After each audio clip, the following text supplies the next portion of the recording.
인천 지역 경제 이슈를 살펴보는 경제 플러스입니다. 이번 시간에는 인천 지역 바이오 산업 육성 계획과 과제를 짚어보도록 하겠습니다.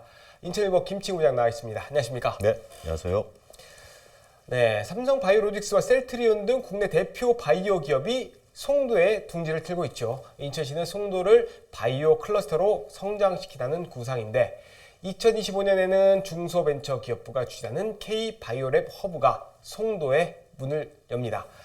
먼저 이게 어떤 사업인지부터 설명해 주실까요? 네, 클러스터에 대한 개념부터 좀 살펴봐야겠는데요. 클러스터는 부가가치를 창출하는 생산사슬에 연계된 독립성이 강한 기업들과 대학, 연구기관 등 지식 창출기관, 고객의 네트워크로 정의하고 있습니다. 바이오 클러스터는 기업, 연구소, 대학, 투자자, 공공기관들이 한 지역 내에 모여서 상호작용을 촉진함으로써 혁신 제품과 서비스를 창출하고 기술적 성과의 상업화를 추진하는 핵심 토양으로 꼽힙니다. 대표적인 보스턴 내 바이오 클러스터에는 글로벌 빅파마, 무수한 바이오테크 스타트업들 그리고 투자를 하는 벤처 캐피탈, MIT, 하버드 등 세계 최고 수준의 대학 연구소가 존재하고 있습니다. 여기에 미국 정부 차원의 투자 지원금도 만만치 않은데요. 이렇게 민관의 톱니바퀴가 맞물려 들어가면서 이곳에서 모더나, 바이오젠 등 세계적인 바이오테크들이 탄생을 했습니다.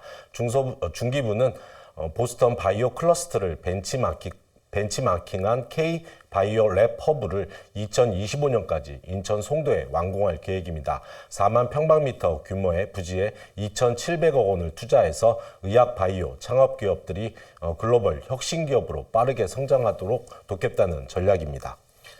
네, 송도는 국내를 넘어 세계 바이오 클러스터로 주목을 받고 있죠. 네, 맞습니다. 삼성과 셀트리온에 이어서 SK 바이오사이언스도 2025년에 송도에 문을 열는데 곧 착공할 계획이라고 합니다. 송도를 중심으로 한 인천 바이오 산업 계획대로 잘 추진되고 있을까요?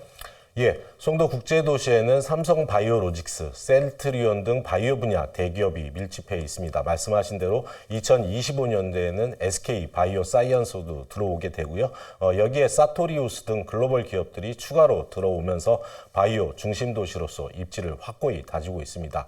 최근에는 롯데가 바이오 산업에 진출하고 송도에 공장을 짓겠다는 발표도 했었죠.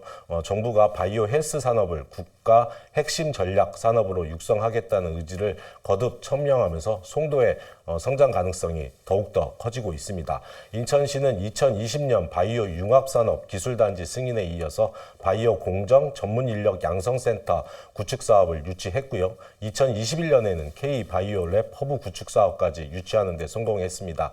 K-바이오랩 허브는 바이오 분야 스타트업과 창업 기업들을 종합, 육성, 지원하는 기관입니다.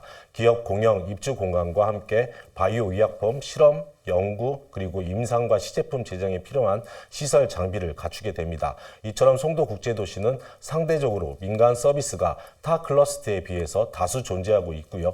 임상 및 임상 시험에 관련된 전문 서비스는 대부분 해외 글로벌 기업 중심으로 서비스를 제공하고 있다는 데에서 커다란 장점이 있습니다. 네, 또 하나의 관심사, 보건복지부가 추진하는 글로벌 바이오 캠퍼스 구축 사업인데요. 다음 달 후보지 선정을 앞두고 있습니다. 인천시도 여기 유치하기 위해서 뛰어들었습니다. 네. 어떻게 보십니까? 맞습니다. 바이오 산업의 글로벌 시장 규모는 2015년 3,300억 달러에서 2019년 4,500억 달러로 연평균 8% 가까이 급성장하고 있는 좋은 종목입니다. 코로나19 팬데믹에서도 성장세는 지속돼서 내년에는 6,500억 달러로 성장이 예상이 되는데요.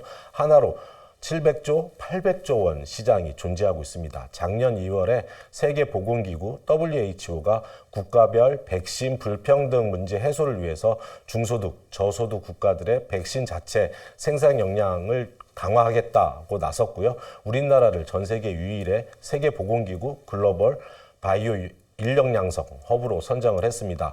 보건복지부는 바이오 인력 양성을 위해서 글로벌 바이오 캠퍼스 공모를 추진했는데요.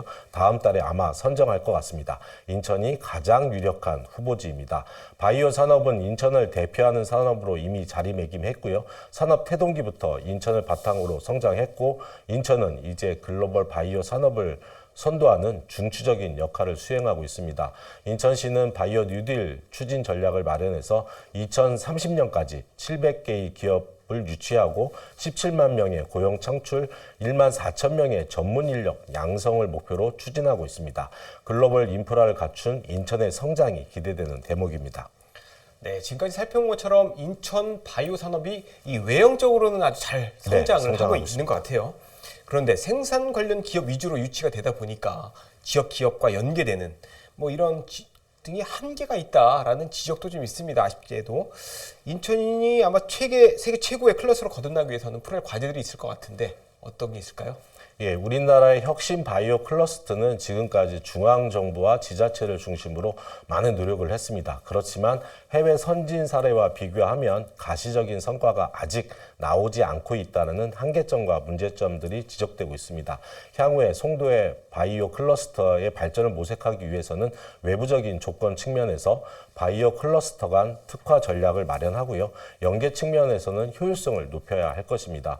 송도에는 셀트리온, 삼성 바이오로직스, SK 바이오 사이언스 등 바이오 시밀러들 생산하는 의약품 생산 기업은 존재하는데요. 다만 중소기업과의 연계를 통한 생산 서비스는 제공하지 못하고 있습니다. 다시 한번 예를 들자면 보스턴 바이오 클러스터에는 글로벌 빅파마 20개 중 18개가 존재를 합니다. 보스턴 인구와 인근의 도시를 합하면 80만 명 정도 되는데요. 그중에서 바이오테크 연구개발 인력이 5만 5천 명, 투자 및 경영 등 관련 인력이 4만 명 등 10만 명 이상이 바이오테크 관련 업무를 하고 있습니다.